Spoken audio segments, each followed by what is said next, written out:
Se em 2016 falassem pra mim que a Warner ia produzir um outro filme chamado Esquadrão Suicida, eu ia ficar maluco. Na verdade não, né? Porque naquela época eu não duvidaria de nada da Warner, porque ela estava meio... Mas é verdade, uma nova adaptação do Esquadrão Suicida veio aí, está chegando nos cinemas agora, essa semana. Uma nova adaptação com a direção de James Gunn, diretor dos dois filmes dos Guardiões da Galáxia. E nesse vídeo a gente trouxe um resumão de todos os personagens que vão aparecer nesse filme, para quando você chegar para assistir o filme, você já saber quem é quem. E tem muito personagem muito interessante, então se eu fosse você, eu ficava aqui antes de assistir o filme, porque vai te ajudar pra caramba quando você for assistir. Seja muito bem-vindo a mais um vídeo aqui do Além dos Ecrãs. Eu sou o Léo Vassoler e dessa vez a gente tá aqui para um resumão mesmo. A gente vai trazer curiosidades, quem são os personagens, primeiras aparições ali deles nos quadrinhos. É uma coisa super interessante para quem for ver o filme depois, porque você já vai estar inteirado ali no que é o personagem, de quem que ele é inimigo nos quadrinhos. Mas antes de começar, eu gostaria de te pedir para deixar um like aqui no vídeo e se inscrever no canal caso você não seja inscrito. Isso ajuda a gente pra caramba, vocês não têm ideia de como ajuda. E também comenta aí se você gosta do primeiro filme do Esquadrão Suicida e se não gosta, o motivo dele ser horrível, sem sentido e de perna pro ar. Sem mais delongas, bora conhecer quem são os suicidas da vez.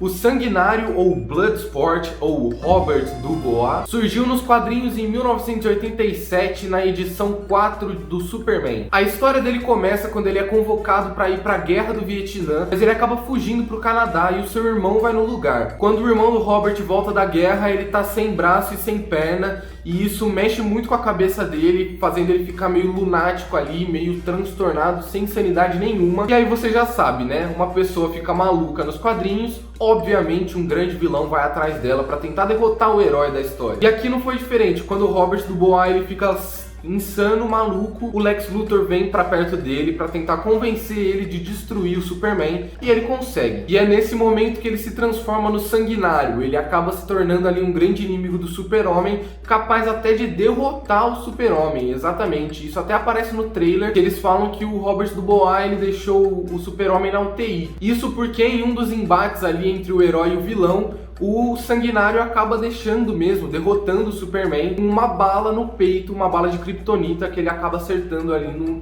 Homem de Aço.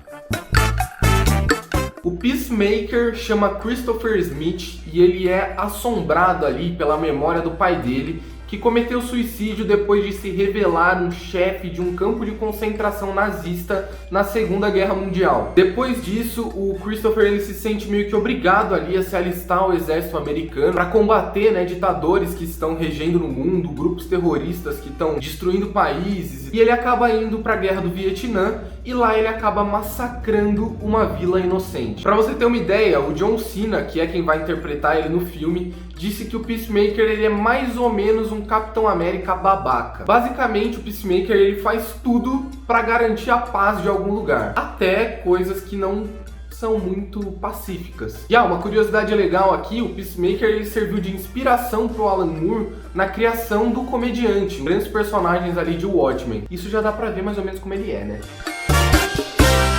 O Nanaue, ou Tubarão Rei, ele é filho do deus tubarão com uma mãe humana e é inimigo do Aquaman, né? Já se esperava isso. Mas a sua primeira aparição foi nos quadrinhos do Superboy e ele já fez uma ponta ali na série da CW do Flash. E ele é um tubarão. Ele fala, ele anda, mas basicamente os poderes dele são coisas que um tubarão faz. Ou seja, morder pessoas e nadar. A personagem vai ser interpretada pela Alice Braga, né, atriz brasileira, e ela não existe nos quadrinhos. Mas a possível referência para a criação dela é o Juan Soria. É um personagem que apareceu nos quadrinhos Suicide Squad Volume 5, edição 33 de 2018, e o sonho do Juan era basicamente fazer parte da Liga da Justiça. Mas ele meio que é um manezão ali, ele sabe que ele é um manezão. Os poderes dele é que ele tem nanorobôs nas pontas dos dedos capazes de abrir qualquer tipo de fechadura. E ele também é bilíngue, ele fala inglês e espanhol. Mas o mais interessante da história em que o Juan aparece não é nem os poderes dele, né, o que ele faz ali em cena, e sim o desespero dele ali na história. Ele entende que em toda a história do Esquadrão Suicida alguém tem que morrer no final, algum dos grandes vilões vai morrer no final. Só que nunca são os grandes vilões realmente. A gente sabe que a Arlequina nunca vai morrer na história, pelo menos nos quadrinhos. E aí ele entende que é ele que vai morrer naquela história e isso deixa ele totalmente transtornado e é uma coisa muito legal, né? Uma crítica ali, aqueles furos de roteiro, né? Uma saída fácil para sempre salvar as pessoas, os protagonistas ali da história. A gente não sabe se ela realmente vai ter esses poderes dos nanorobôs nas mãos, nem se vai ter exatamente essa questão dela ser mais transtornada na questão da morte e tal, mas eu acho que é algo legal que poderia ter sido usado nessa história do filme. O Bolinha, ou Homem das Bolinhas, chama Abner Creel e apareceu na edição 300 da Detective Comics. E o seu poder consiste em transformar as bolinhas do seu traje em qualquer tipo de arma contra os seus inimigos. Bizarro, eu sei. O Pensador chama Clifford DeVoe e ele começou nas histórias como um advogado mediano ali que nunca conseguiu tanto sucesso na carreira do direito. Só que durante os julgamentos em que ele participava ali, ele percebeu que os criminosos não eram lá tão inteligentes. E ele, como um cara muito inteligente já, né, formado ali em direito e tal, ele acabou usando isso a seu favor no crime e criou o Chapéu do Pensamento, que é a sua arma ali mais interessante, né, a sua arma mais poderosa, que ela é capaz de controlar a mente dos seus inimigos e tem alguns outros poderes telecinéticos também. E aqui uma coisa que você deve ficar atento na hora de assistir o filme. O Pensador ele já morreu 2 vezes nos quadrinhos, obviamente ele voltou, mas em uma dessas mortes ele foi degolado pelo Weasel em uma das missões do Esquadrão Suicida. E é exatamente desse personagem que a gente vai falar agora. A Doninha, é esse o nome dele mesmo, Doninha, o animal, era um aluno ali da Universidade de Stanford no final dos anos 60. E ele sofria bullying, né, dos outros estudantes da universidade que o chamavam de Doninha. Por causa de todo esse bullying, ele acabou ficando maluco e se tornou um assassino décadas depois. E os poderes dele basicamente são a agilidade de uma Doninha ali, né, e a habilidade num combate corpo a corpo também. É cada gente louca que tá aparecendo nesse filme que eu não sei realmente o que esperar. Agora no clima das Olimpíadas, né? Essa semana ainda está tendo Olimpíadas. Esse nosso personagem é um ex-atleta olímpico que se transformou em um mercenário por motivos desconhecidos, ninguém sabe o porquê. Ele é inimigo do Lanterna Verde nos quadrinhos e os seus poderes consistem em soltar dardo, né? Lançar aqueles dardos, é quase uma lança basicamente, né? Não é um dardo, aqueles dardos pequenininho, sabe? É meio que uma lança assim, e ele também é bom no combate corpo a corpo. A Ratcatcher, né, a Caça-Ratos 2, ela também não existe nos quadrinhos. Ela foi criada pro filme e ela é filha do vilão mais bizarro do Batman, o Caça-Ratos, e ela possui um aparelho que controla os ratos para fazer o trabalho sujo para ela ali, assim como o pai dela. E saíram já algumas imagens ali em alguns teasers do filme em que vai mostrar o pai dela ensinando para ela, treinando ela a se tornar a Caça-Ratos 2. E muito se teoriza na internet de que o pai dela, o Caça-Ratos 1, o original, provavelmente será interpretado por Taika Waititi, exatamente. Ele tá no filme, ele já foi confirmado no filme, só que o papel dele não foi revelado.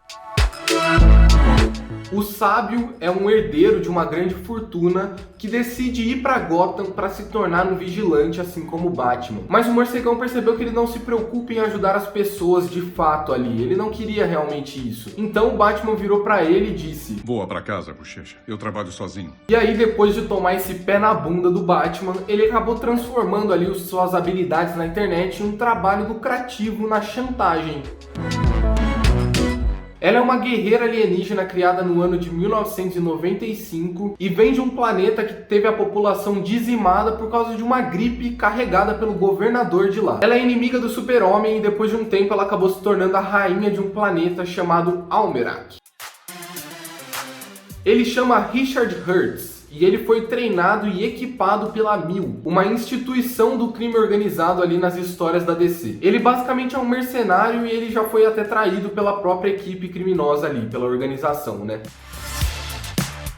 Esse personagem também não existe nos quadrinhos, mas a inspiração dele nos gibis foi o personagem Army Fall Off Boy, que é basicamente garoto do braço de fora. E é exatamente isso, as habilidades dele são de tirar o braço e poder usar o braço como um porrete ali, como uma arma. Porque essa sigla, né, TDK, não faz nenhum sentido com o nome do personagem nos quadrinhos. Ninguém sabe ainda qual que é o nome dele, mas se especula muito de que o nome, essa abreviação seja The Detachable Kid, que é a criança destacável ali. A gente já viu umas cenas dele num teaser, né, em que ele consegue retirar os dois braços e lançar eles em inimigos mais longe, coisa que o personagem não fazia nos quadrinhos. É uma loucura, mas eu tô interessado. Essa é a grande estrela do filme, né? Literalmente, porque é uma estrela do mar gigante e é o vilão do filme. A primeira aparição dele foi nos quadrinhos em 1960 e ele vem de uma raça alienígena chamada Conquistadores Estelares. E o nome diz por si só, né? São estrelas que conquistam mundos. Ele é extremamente resistente e durável e é capaz de regenerar qualquer parte do seu corpo. Ele também voa e pode mudar de cor para poder se camuflar ali no ambiente em que ele estiver. Um grande poder dele é que ele consegue destruir qualquer ambiente nativo dos planetas para se tornar parecido com o habitat natural dele, para ele poder conseguir procriar e conquistar aquele universo, aquele planeta. O Starro também ele solta alguns esporos do corpo dele, que são mini estrelas do mar, capazes de controlar a mente dos seus inimigos ali quando acertam no rosto dele. Tem uma capa de um quadrinho muito conhecida lá, que é o Super-Homem, a Mulher Maravilha, todos eles com estrela do mar na cara, que o Starro conseguiu jogar neles e controlar a mente dele. E entre as fraquezas desse personagem, a principal é a extrema vulnerabilidade no frio extremo. Muitas histórias em que ele aparece, ele acaba sendo derrotado porque ele é congelado. E também tem algumas histórias que dizem que a fraqueza dele é musgo de jardim. Eu espero muito que eles usem isso ao invés do frio, porque ia ser muito mais legal.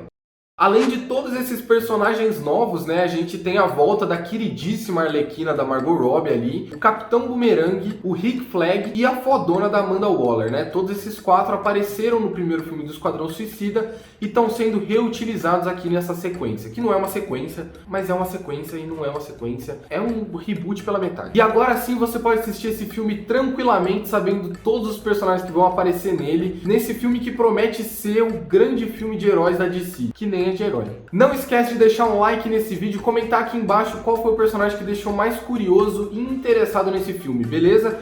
Eu sou o Léo Vassoler e até uma próxima. Fui!